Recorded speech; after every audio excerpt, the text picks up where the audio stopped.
Good evening, pallets and mercs.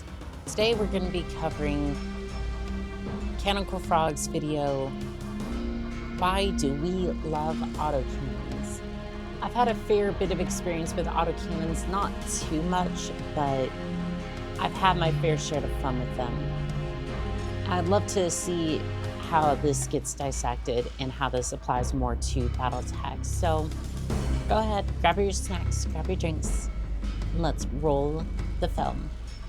Battletech, why do we love autocannons? It's said that the autocannon is the true test of a dentist's skill. Why? Because after your mech is hit by a chain of AC fire, if you still have your fillings, that's a keeper. Tycho Yun, 12th Harrison's Hussars. One of the most... Because your mech is going to be absolutely rocked or gyro overloaded straight into the ground. You're going to have one splitting headache after you get hit by an autocannon. viscerally enjoyable weapons in the MechWarrior series of games is the autocannon. These weapons have been portrayed in a variety of ways in various sources, from single-shot weapons to producing a stream of rounds like a large-scale machine gun. Either way, or anywhere in between, there are many fans of the way the rounds smash against armor plate in games like MechWarrior 5, MechWarrior Online, and HBS Battletech. And of course, many Battletech fans, including myself, have tales of that lucky AC-20 headshot in those last few rounds of a hotly contested battle. Let's take a As I've been playing more of MechWarrior Living Legends, I've noticed that the Rotary Autocannon 5 has been one of my favorite weapons, especially for the Bushwhacker. It's been my favorite medium weight battle mech for a while. Yeah, there is the Hunchback, but just the fact that it slams like an autocannon, but kind of acts like a machine gun is one of my favorite aspects of the autocannon. look at the autocannon and its variations in the game so we can better understand the question, why do we love autocannons? Of all the weapons that battle mechs can carry, the autocannon may be the one ranged weapon that has the oldest origins. The first cannons were used by the Chinese at some point in the 12th and 13th centuries back on Terra. Sure, they were rudimentary and inaccurate, but people saw potential in the technology.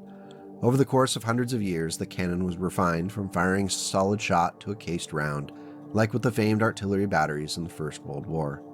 Advancements with gunpowder and rifling barrels gave the cannon a much-needed accuracy boost and extended the range at which human beings could slaughter each other. The autocannon was birthed from a mesh of cannon and the mechanisms necessary to automatically load each round. Often, this allowed for the cannon to be fired much faster and with increased repeat accuracy. The Battletech Tech Manual describes the autocannon as the equivalent of a giant machine gun with caliber repeat accuracy. I love how this looks. Like, I know this is supposed to be referencing the autocannon, but this kind of reminds me of the Hollander. Of the way that it basically is being built around the autocannon in this particular instance. I don't think this is the think this is the Hollander. I think this is the Shadow Hawk, I think. If I remember correctly, that the Battletech Tech Manual describes the autocannon as the equivalent of a giant machine gun with calibers ranging from 30 to 203 millimeters and varying rates of fire. This is where we get the variation in interpretation in various Battletech video games. Sometimes it's like a big machine gun, sometimes it's a big single shot. It's best not to think too much about it as it may cause dizziness, fogged vision, and something called wandering kidneys. The mech size I think it really depends upon which one you pick up, because MechWarrior 5, I think, does it the most justice when it comes to base gameplay, right? I think the burst fire acts more like a machine gun. The regular autocannon treats it like one big slug. And then the other one, I think there was a rotary cannon in that one as well. So it either goes burst fire, auto, full auto, or basically one giant slug. Autocannons that we all know and love started showing up in military research and development in the 2200s. Classified in 4 general groupings based upon their damage output, there are a wide variety of types and brands of autocannon. Thankfully, they can be organized as AC2s, 5s, 10s, and 20s. There are, of course, adaptations, variants, and improved technology that will bend these categories, but for the most part, they still hold true. We'll get to those soon enough. The AC2s and AC5s were the first to be developed, with the AC10s and 20s coming later on in the timeline. The primary advantage of the autocannon is its low heat generation. For mechs, heat could be a death sentence, so for many designs, the addition of an autocannon was a compromise to help improve damage output while not out. Gee, I wonder which pilot could have told you that. It's not like my mechs tend to overheat or anything, that I regularly have to have a emergency shutdown on the middle of the battlefield because of it. You know, despite trying to fill out my heat sinks very regularly. Stripping the mech's ability to shed the generated heat through its heat sinks. Their range is decent in comparison to the energy weapon equivalents as well. The drawbacks of the standard autocannons are size, mass, and damage in comparison to weapons like the medium laser and the PPC. The medium laser, the workhorse weapon of the early 31st century, weighs 1 ton, takes up 1 critical, does 5 damage, and generates 3 heat. The AC5 has an advantage in that it only generates 1 heat, and it has twice the range of the medium laser, which comes out at the cost of 8 tons, 4 critical locations on the mech. Adding a single ton of ammo, which can explode if hit, provides the AC5 20 shots, but that pushes up the cost of 1 AC5 on the mech to 9 tons and 5 critical slots filled. That's a very big investment on any mech for 5 damage. Ultimately, we see mechs like the iconic Marauder with its AC5 because it's the viable option for mechs that have serious issues with their heat management. We've covered the LBX range for autocannons in another video, so I will just very briefly mention that the LB-10X was a game changer for the houses of the Inner Sphere in the years just before the beginning of the clan invasion. Slightly lighter and less bulky, it improved the math for autocannons versus energy weapons, as well as offered mech warriors flexibility in firing solid AC-10 rounds or the shotgun effect rounds that make for satisfying sounds in those mech warrior games and HBS Battletech. Ultra autocannons were a Star League creation that doubled the rate of fire of a standard autocannon. This was done through a significant streamlining of the ammo feed and firing mechanisms. The UACs, as they are known, are very highly refined and tuned to the point that they could misfire or jam for any number of reasons, which made them a little less reliable than the standard counterparts. A slightly smaller drawback for the UACs is the specialty systems require only a standard ammo to use. No special stuff for you. I feel like, at least as far as the ultra autocannons went, that yes, they can jam, and the rotary ones can as well. I've noticed it's almost worth it, though, because you do have the improved rate of fire. I think they do slightly more damage as well. So as long as you're not like over reliant on them, it isn't an issue, but they can definitely jam. If you're sitting there just pulling the trigger all the time, you can definitely cause that thing to jam pretty quickly. Still, the prospect of putting out double the damage was too attractive to ignore, and both the clans in the Inner Sphere would eventually field UACs of all 4 categories by 3060. The Ultra ACs were so popular amongst the clans, they completely stopped producing the standard autocannons for their military forces. In 3062, the new Avalon Institute of Science proved that no matter how fast you make a gunfire, there's always somebody trying to beat those numbers. The Rotary autocannon, or RAC for short, uses multiple barrels to increase the number of rounds sent downfield towards the target. By as much as 3 times the rate of an ultra autocannon, the RAC's 2s and 5s can fire the equivalent of 6 times the rate of their standard autocannon version. That's where I got the rotary cannon from. Okay, so Living Legends must be a little bit farther into the future than some of the other counterparts. That means a rotary AC2 can potentially do 12 damage, and the RAC5 can do 30. That's an incredible improvement over the damage profiles of your standard AC2 and AC5. The drawback for the rotary autocannons include a shorter range, increased weight, and more critical slots filled. In addition, they can also only use the standard ammunition and have a possibility of jamming when fired. The likelihood of that jam increases with the number of shots you put out in a single turn. With 2 or 3 shots, a roll of 2 on the 2-hit roll of 2d6 will result in a jam. For every 2 additional shots fired that turn, an additional number is added to that 2. Therefore, a 6-shot Ultra AC2 would jam on a 2-hit roll of a 2, 3, or a 4. Luckily, an RAC can clear its jams in-game, unlike the standard Ultra autocannons, which are rendered useless for the rest of the battle. The rules the Ultra Cannons jam completely. That's a little concerning. for unjamming can be found in Total Warfare or the Battletech manual. Because the standard autocannons have been in dire need of improvements, the light autocannon range was introduced in 3068 by House Davion researchers who sought to reduce the size and weight of autocannons. They were somewhat successful in reducing the weight of the AC2 from 6 tons down to 4. Unfortunately, this came at the cost of range, reducing the max distance on the light AC2 to 18 hexes. The light AC5 drops it to 5 tons and fills 2 critical slots instead of 4, but loses 3 hexes worth of range. I'm no math whiz, but I think the light AC5 is a big improvement for only a very minor cost. It's still no medium laser, but it's a lot closer to that ideal. I think at that point, yeah, the light autocannon 5, I think the light autocannon 5 would be a definite improvement over the other autocannons. To be fair, we don't necessarily get those in normal gameplay for MechWarrior 5, so I'm less familiar with these ones as I would be with some of the other autocannons in this particular regard. But it sounds like it would be a really decent weapon system. Unfortunately, the light AC technology hasn't been expanded to the 10s and 20s as of the production of this video. Who knows, maybe in the future.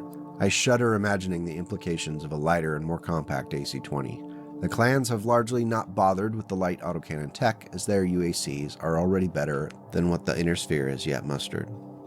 There are some specialty autocannon rounds worth noting, including caseless rounds, which use a solid propellant molded around a projectile which acts as the case itself. They're lighter and smaller than the traditional autocannon round, and their designs allow for a more Spartan ammo feed mechanism. The result is a system that can pack twice as much ammo into the same amount of available weight and space on the map. Not too shabby, right? Especially with those AC-20s. The opportunity cost of this caseless ammo is a small risk of the solid propellant in each round igniting while still within the ammo feed mechanism, causing an explosion and triggering damage to the mech, as well as rendering the weapon destroyed. That is kind of scary to think that your ammo at any point could have an internal explosion just because you ramped up the heat a little bit, or was forced to ramp up the heat because of inferno weapons, specifically SRMs. On a standard to hit roll with the caseless autocannon, a roll of 2 results in a destruction of the autocannon and as much damage to the internal structure as that section as matches the power of the AC. 5 damage for the AC5, so on and so forth. A critical roll is then necessary. It's up to you if you think this risk is worth the reward on this one. In an attempt to increase the hitting power of the autocannon, House Davion engineers created the armor-piercing rounds, which were designed to punch through the armor and cause critical hit damage, even if there was still armor remaining. Each time there is a hit with AP ammo, a critical roll is taken. AP autocannon to hit rolls receive a +1 to their to hit modifier, as the larger weapon and heavier ammo make for tougher shots, reportedly. The ammo bins with AP ammo can also hold only half as much as they can in regular ammo. In 3055,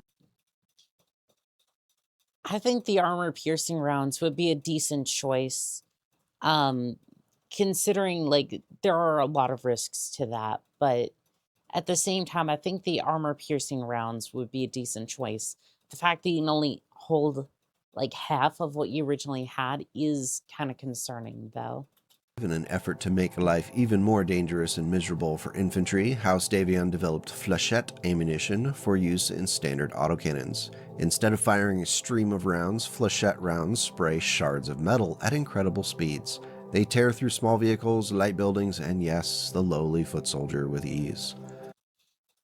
Great, so now they can just kind of turn over and aim what would be a pretty much fragmentation grenade just into a trench somewhere. On the tabletop, the flesh-set Fantastic. shots do double damage to conventional infantry, but half damage to all other targets. This weapon is a source for nightmares if you're a ground pounder.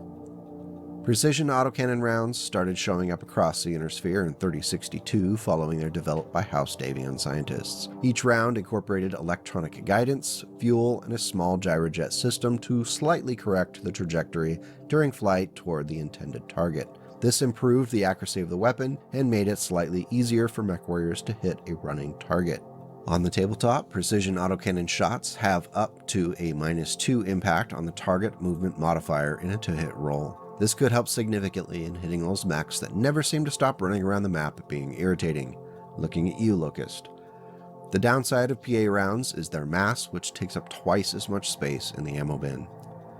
With a coating of magnesium and including a warhead that has inferno gel inside, incendiary autocannon ammunition begins to burn as soon as it's fired and streaks across the sky toward its target. The burning round strikes and usually sets fire to whatever they're aimed at. This ammunition can be used against infantry and does an additional 2 damage to any attack. I don't know about you, but I kind of want to have a look at these incendiary autocannons. Just the fact that you can have that much damage coming out of an autocannon is just, or just the incendiary bit of it, kind of makes me excited. Although the Inferno SRMs have been a bit of a eyesore for me nowadays, because usually I get hit with those, I immediately have my mech shut down, so... IA can also be used to quickly set fires in forest tiles and buildings at only a 5+ roll rather than the usual 9+. The 2-hit modifier for firing an autocannon carrying IA rounds is only +1 for night combat, so that's an improvement. Now, the drawback for carrying such volatile ammunition is that if there is a critical hit on the weapon, not just the ammo, the rounds in the weapon will cook off and do as much damage to the mech equal to the strength of the weapon. 10 damage for AC-10 and so on. Use at your own enjoyment/risk. One of my favorite Battletech stories involves a couple of dueling mechs on the plains of some backwater planet in clan-controlled space. A Jade Falcon Mad Dog was stalking a certain Clan Wolf C configuration summoner that had already taken quite a bit of damage from earlier fighting. Ever confident, the Falcon Mad Dog stalked its prey, hoping to quickly wrap things up. It was being pretty careful about staying out of that Ultra AC-20 range, but due to a quirk of terrain, it had to step close in order to get off its next shot. Rolls were taken, damage was done, and sure enough, the summoner was going to be destroyed at the end of the turn. Unfortunately, at that same time, on a roll of an 11, the summoner hit with an Ultra AC-20. Both shots hit the center torso. 40 points of damage were enough to go internal, and 2 critical hits were rolled, both gyro hits. The Mad Dog slumped forward, falling in the same turn as its prey. I love how that story basically encapsulates how arrogant the Jade Falcon can be sometimes. Just absolute pricks. I am glad to see that both clanners were taken out, however, because, well, we don't need them no more. Both mechs are out of action. The hunter had just become the prey. The Noble Autocannon has a bit of a mixed reputation. Most tabletop players I've talked to about it share their concern with the fact that the autocannon really hasn't kept up with energy or missile weapon power creep. I share that concern, but will always have a soft spot for mechs that carry autocannons. From the Orion, Marauder, Atlas D, and others, it's shocking how many really iconic classic battle mechs carry. I would say the energy weapons do have a lot of power creep to them in some regard. I do want to point out that the rotary autocannons kind of fix that issue a little bit, at least in my mind, where at least on the mech warrior side, it kind of makes up for the fact that while you are committing a lot of tonnage to those particular weapon systems, you can keep up with those mechs just in the sheer commitment and the firepower they are outputting. Now, when it comes to risks, especially with ammo, it does present a few issues on that front, especially when all the ammo cooks off.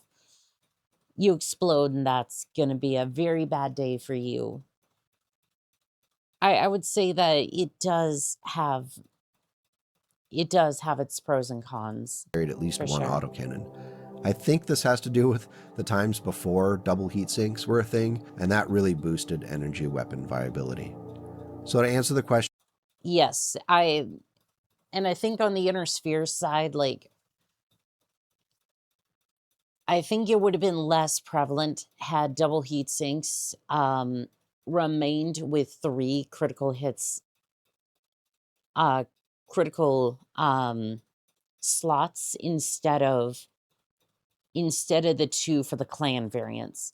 Because once you got 2 critical slots for double heat sinks, unless you're trying to fill up other slots with heat sinks, there is no point in using single heat sinks if you're trying to make a mech heat neutral. So when it comes to energy weapons, you're essentially just going to go, oh, well, I'm going to put up a whole bunch of double heat sinks in here, clan version, if I can get my hands on them. If not, I'll go for the inner sphere with 3 critical hit points. And then basically it will be heat efficient at that point. why do we love autocannons?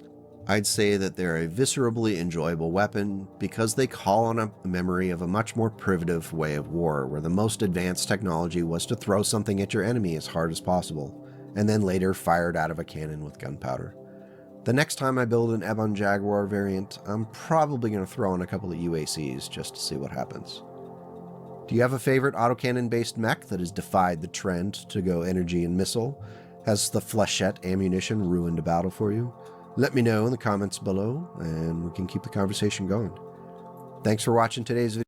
I would definitely say it would be the Bushwhacker. I think it's the variant. I want to say it's the alpha variant that has the 2 rotary autocannon 5s. That thing has definitely got me into autocannons. It's still a risk to run ammunition, but I don't know. There's something very, very, I'm going to use the word pleasurable about just unleashing a torrent of autocannon rounds at the enemy. And just watching how they react as it all hits their cockpit, or generally the torso in general. I don't know. I think it's a very good variant and a very good weapon system as a whole. Other than that, I would probably say the Hunchback with its autocannon 20. Irby as well, but Irby I usually run the Arrow 4 on that, but that's if you can afford that technology and upkeep and all that. But I would say, yeah, the rotary cannon has been my favorite. Yeah, this was a very comprehensive video about autocannons. I do appreciate Mechanical Frog, as always, making these videos. And if you like today's video, make sure to go to Mechanical Frog's channel, give him a bunch of support for the video, and just general thanks for covering the autocannons. Other than that, this has been Annika, signing out.